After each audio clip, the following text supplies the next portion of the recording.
Howdy, howdy again. Welcome back to Monday. Today is actually a good day. It's actually a really good day, considering I had a fucking meltdown. I wouldn't call it a meltdown, but considering last night I went to bed quite anxious about going to work. But as always, it's not as bad as you think in your fucking head.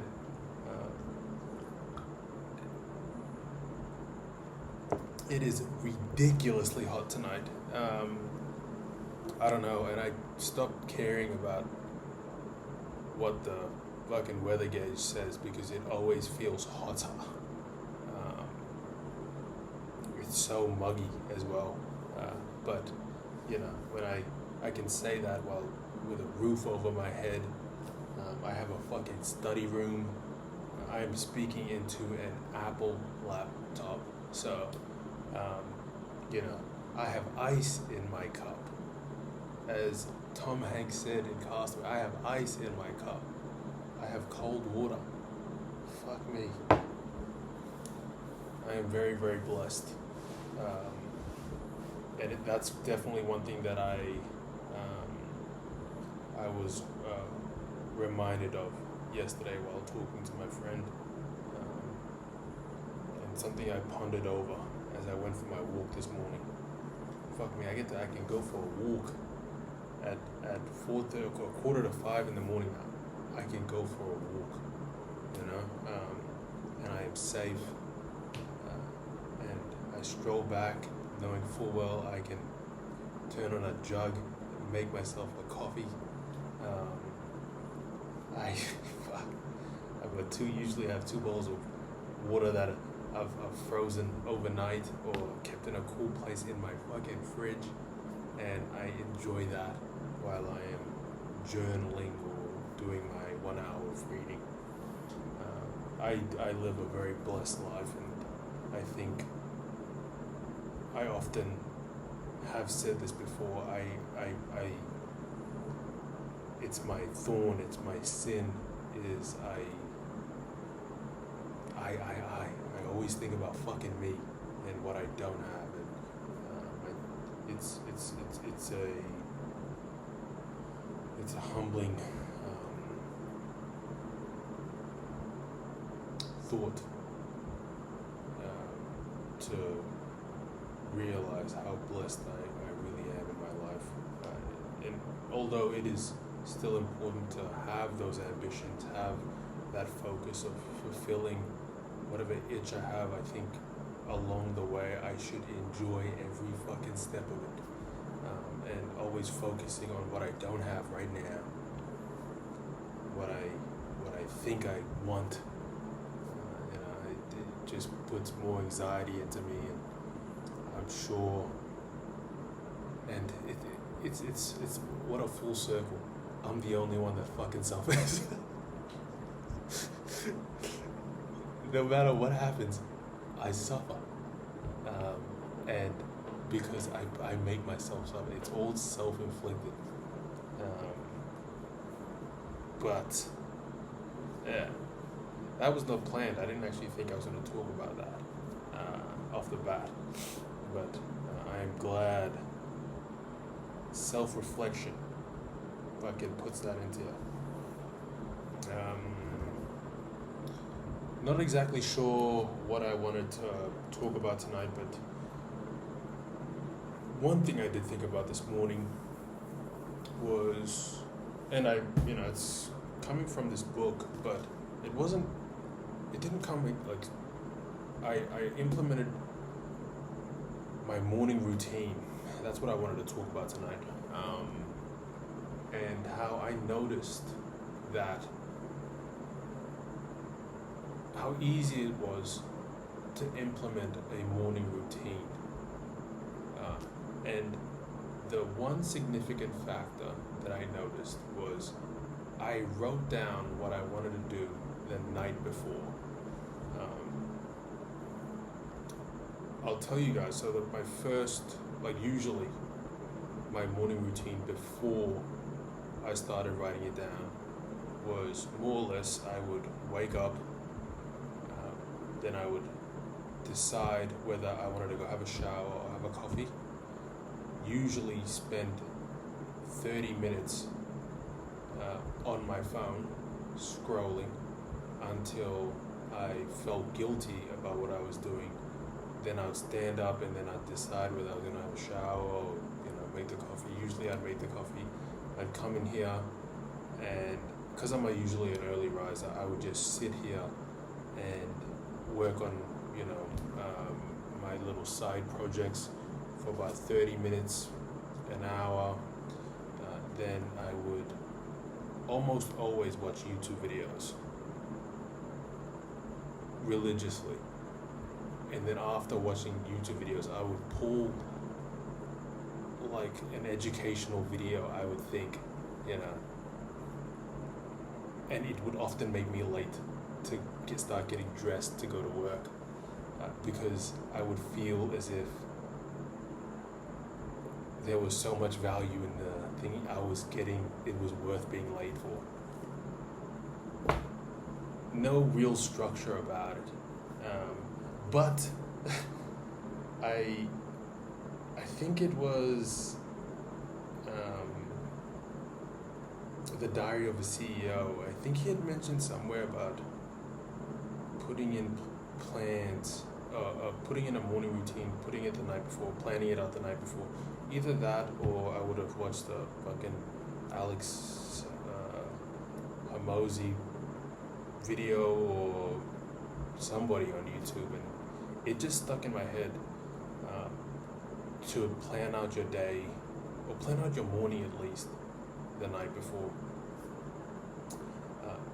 One of the triggering points also from what I watched on YouTube videos was what I used to do at the gym.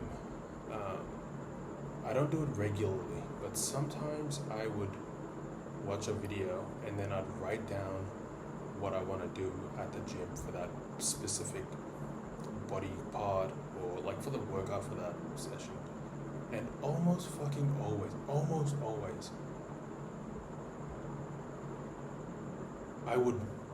my workout would fit between the hour that I set for it. If it wasn't, usually I give myself 2 hours, 3 hours to go to the gym. I don't put a time limit. I usually go and it's my meditation time. But whenever I plan prior, I am a lot more efficient in my workout. And it's something I've noticed, but it's not something I do regularly. And I think I want to start doing that more. So those two triggers, planning gym and the morning, or the video about the morning work routines, I started writing down in my the same book that I do my journaling in, the page opposite it, the night before I'll write down my tasks. And so I write down when I wake up, when I leave for my morning walk, when I come down, or when I come back, whether I'm going to have a shower or when I'm going to do my gratitude journal first, and then I do my coffee, and then I read for an hour. As soon as it hits 6:30, that's when I start getting ready for work. I'm usually out the door maybe 7:15 or 7:20. I still am full blunt fucking honesty here. I still find myself, when I'm getting ready, I'll play a video in the background. Gotta stop doing that, because that's the only thing that makes me late, is I get fucking down that stupid rabbit hole and I start like thinking I need to get as much value out of it as possible, and I lose track of time. But I am so efficient from about 4:30 to about 6:30. It is so planned, like bang, bang, bang, bang, bang.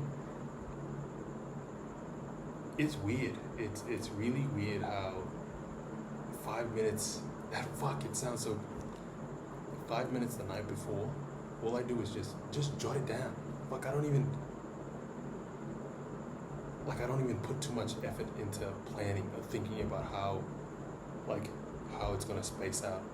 I just plan those 2 hours, and then when I wake up in the morning, I keep fucking fiddling with this thing because the light keeps dimming down. But I keep when I write down what I'm gonna do, everything just flows smoother. Because when I wake up, I feel like I'm going to let myself down if I don't stick with that. It's like I guilt trip myself. I've put myself in a fucking. I made a promise. I wrote it down on paper. I have to journal. So I'm gonna see whatever I missed on the opposite side of the paper. So yeah, I am not, and I'm not really that. Time management is not my strong point. I am not an organized person. I can be fucking disciplined. I can be very goal orientated, but one of my biggest weaknesses, and it almost always fucks up a lot of my goals and my habits, is fucking planning and time management. And it is, I wish, not I wish. From now, I'm gonna start doing better. And I think just those little steps. I mean, it started with my morning routine. I'm gonna start doing it for my gym and every gym workout. Just write down the exercises, maybe 5 to 6 exercises that I want to do to hit that body part, and fucking do it. I mean, I wrote it down. Just do it. So that is something I'm gonna keep track of. I hope to, as I'm recording these videos, keep you guys posted with regards to that. But yeah, it was one of the things that has come to my attention that I quite like, is just jotting down what I'm going to do the following morning or the next morning, and then doing it. I really like it. I don't really have a quote to read out tonight. I was looking through the Atomic Habit, just before I clicked record. He does talk about habit stacking, and so habit stacking essentially once you do one task, it draws a cue to doing another task, and then you do that task, you get your reward, and the reward for that task is the cue for the next one.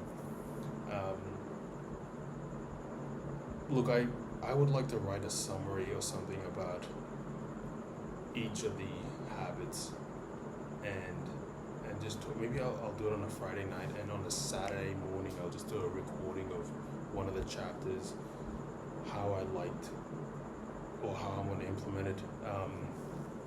I think it'd be interesting to record actually fucking doing it, because I see the benefits of just that habit stacking for 2 hours every morning. How crazy is it that just writing it down has now made it that every morning is the same thing, and it's on fucking point. Again, this will be the first time where I don't read anything to you guys. Maybe I can find something about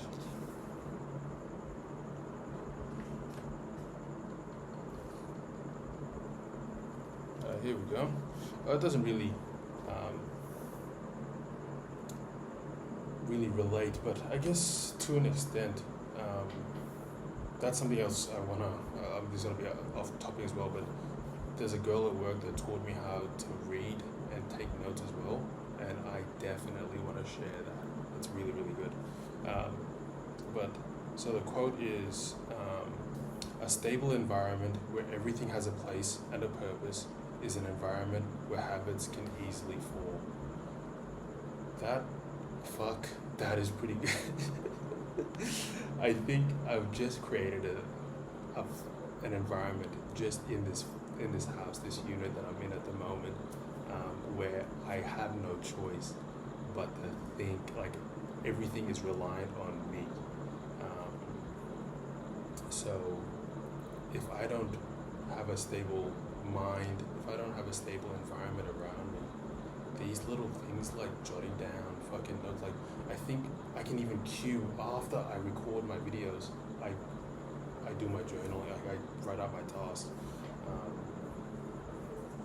and I think, yeah, like I don't know how I'm gonna relate this back to it, but I really enjoy being alone at the moment, because it is forcing the fuck out of me to make change. And I think one of the beautiful things about isolation is stability. You can really cut off a lot of negative habits fairly easily because, well, you can pull yourself out of it physically. I'm going to, there's two things.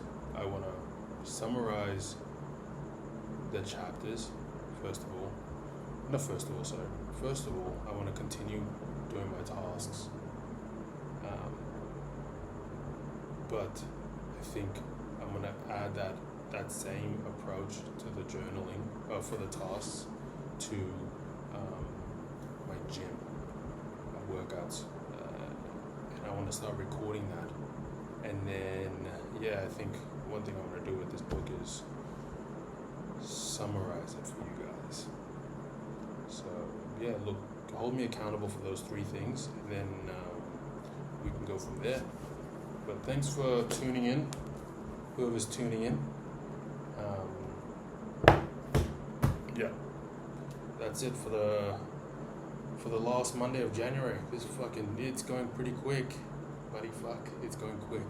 Buddy fuck. Alright, deuces. I'll catch you tomorrow.